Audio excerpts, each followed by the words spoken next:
Hey folks, this is Vince with Ads Gaming Addiction, and today we're going to quickly check out Overboss, a boss monster adventure. This is the digital adaptation of the board game, and I will say I'm very surprised it's not early access because there are a number of bugs that kind of ruined my experience with it. First of all, when I went into windowed mode, the options menu button didn't work.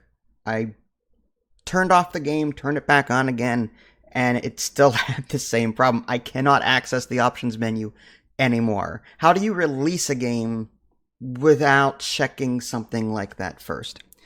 So what is Overboss? Well, it is a tile-laying game. You've got your own grid, your opponents have their own grids, and you're going to be drafting both, like, terrain tiles and at the same time like little minion tiles, and you're trying to lay them out on your board in such a way that earns you the most points. Now, in this game, there's a solo campaign, solo high score, there's multiplayer local and multiplayer online. All of that is great. However, another bug I ran into is that it's hard to tell between, like, the difference between an AI player, which has no difficulty settings, by the way, or a human player.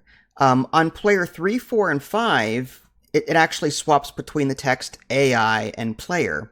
But on AI 2, it doesn't. It's so weird. Like, there are so many freaking bugs in this game. Again, this should have been an early access title. So anyway, what are you doing during setup? Well, you're going to choose a boss monster. And these boss monsters have an active player, or an active power, and a passive power. And you can activate your active power during the game to give you some kind of benefit. The passive power typically gives you some kind of bonus to your score at the end of the game. You're going to draw two bosses, pick one for your actual player, and off you go. And like I said, this is more of a drafting game where you've got your own grid, and you're going to be presented with four different sets. Each set contains a terrain and a minion tile, and you have to accept both whenever you choose that set, and you have to figure out where to put them. Now, on your grid, your 4x4 grid, or depending on, you can choose a 3x4, I think, or a 4x4 during setup. You have to kind of figure out where you want to put them on your grid. And you can put them anywhere, but certain terrain tiles favor certain things. So graveyards, for example, they favor majority. So you need to have the most graveyards compared to your opponents in order to get points out of them. The dungeon tiles, you can't put minions on them, which I'll explain in a little bit, but they score points for every unique type of terrain next to them. Cloud tiles prefer only clouds to be on your map. If you have different types of terrains, then they start losing points. So it's really cool. Forests score for every forest tile you've got on your grid. The deserts like adjacency. As many deserts as you can fit adjacent to each other, next to each other, will score you a lot of points. But you can choose between different terrains during setup. Now, the minions, whenever you take the set, you place your terrain immediately, but sometimes you'll be able to hold on to your minions because dungeons you can't put minions on. So sometimes you'll have, like, leftover in your little array there.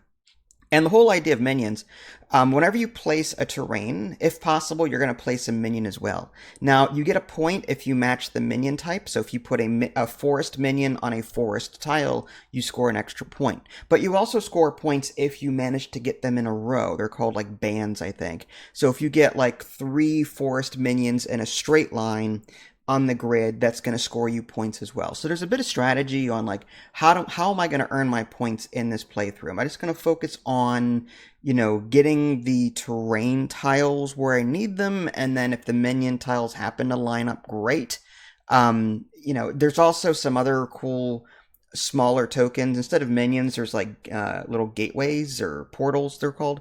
And that it's a special ability, which allows you to swap two minions already on your board so that you can kind of rearrange them better. There's also these crystals that you can also earn instead of minions, and they just earn you a point for every, say, graveyard you've got on your grid, or 1 point for every forest you've got on your grid, that kind of thing.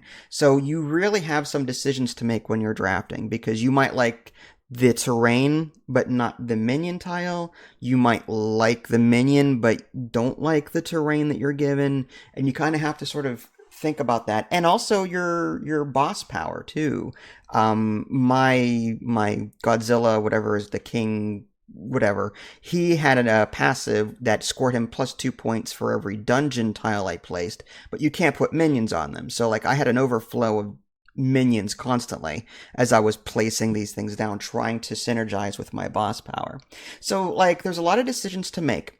So I like the game, don't get me wrong. As a game, because I own the board game as well, it's a good game. It's fun, it's quick.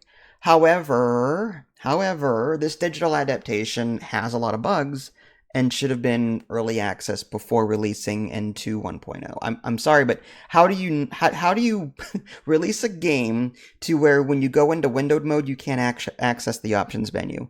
Seriously? How do you miss that? So again, I'm hoping these things get fixed relatively quickly. The game itself is good, but the digital behind the scenes stuff is not.